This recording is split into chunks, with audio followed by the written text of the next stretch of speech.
വാർത്തയിലേക്ക്. വാളയാർ പെൺകുട്ടികളുടെ കൊലപാതകത്തിൽ ഇരകൾക്ക് നീതി ആവശ്യപ്പെട്ട നാഷണൽ ജനതാദളിന്റെ നീതിയാത്ര. സിബിഐയുടെ പ്രതീകത്തിൽ ചെരുപ്പ് കൊണ്ടടിച്ച് നീതിയാത്രയ്ക്ക് സമാപനം.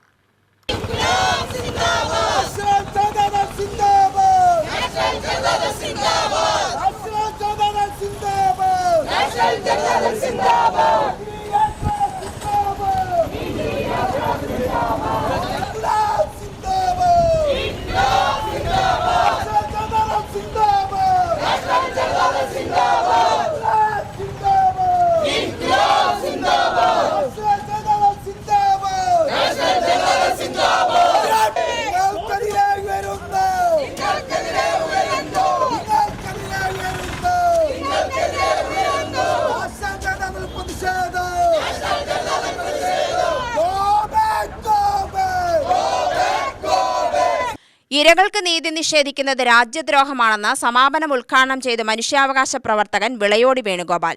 വാളയാർ പെൺകുട്ടികളുടെ കൊലപാതകം ആത്മഹത്യയാക്കിയ കേരള പോലീസിന്റെ വഴിയെ തന്നെയാണ് സിബിഐയും സഞ്ചരിച്ചത്.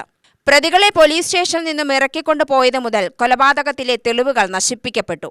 പോലീസ് സർജന്റെ പോസ്റ്റ്മോർട്ടം റിപ്പോർട്ട്, പരിസരവാസികളുടെ മൊഴികൾ, ശാസ്ത്രീയ തെളിവുകൾ ഒന്നും പരിശോധിക്കപ്പെട്ടില്ല. കൊലപാതകം ആത്മഹത്യയാക്കിയ അന്വേഷണ ഉദ്യോഗസ്ഥരെ സംരക്ഷിക്കുന്ന നിലപാടാണ് സർക്കാർ സ്വീകരിക്കുന്നത്. കഴിഞ്ഞ 4 വർഷത്തിനകത്ത് 9000-ത്തിലധികം പോക്സോ കേസുകൾ ഉണ്ടായെങ്കിൽ കേരളത്തിന്റെ ആഭ്യന്തരമന്ത്രി എന്തിനാണ്?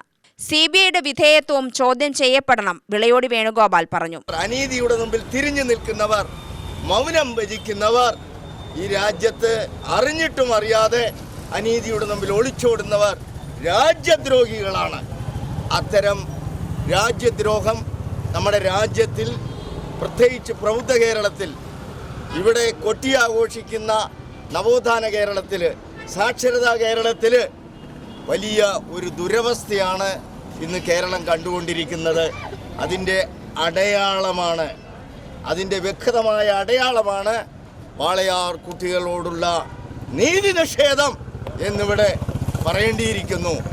വാളയാർ കുട്ടികളോടുള്ള നീതി നിഷേധമാണ് ഈ രാജ്യത്ത് നടക്കുന്ന ഏറ്റവും വലിയ അനീതി.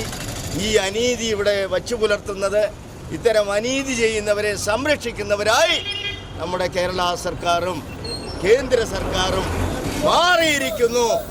വാളയാർ അട്ടപ്പള്ളത്തു നിന്നും ആരംഭിച്ച വാഹനജാഥ കളക്ട്രേറ്റിന് മുന്നിൽ സമാപിച്ചു. സമാപനത്തിൽ ജില്ലാ പ്രസിഡന്റ് സുഗതൻ അധ്യക്ഷത വഹിച്ചു. ജാഥ captain, national Janata Dal general secretary Senin Roshi, Hamsa Chemmanam, KS James, Varghese, Naufiya Naseer, Vijayalakshmi, Vincent എന്നിവർ സംസാരിച്ചു.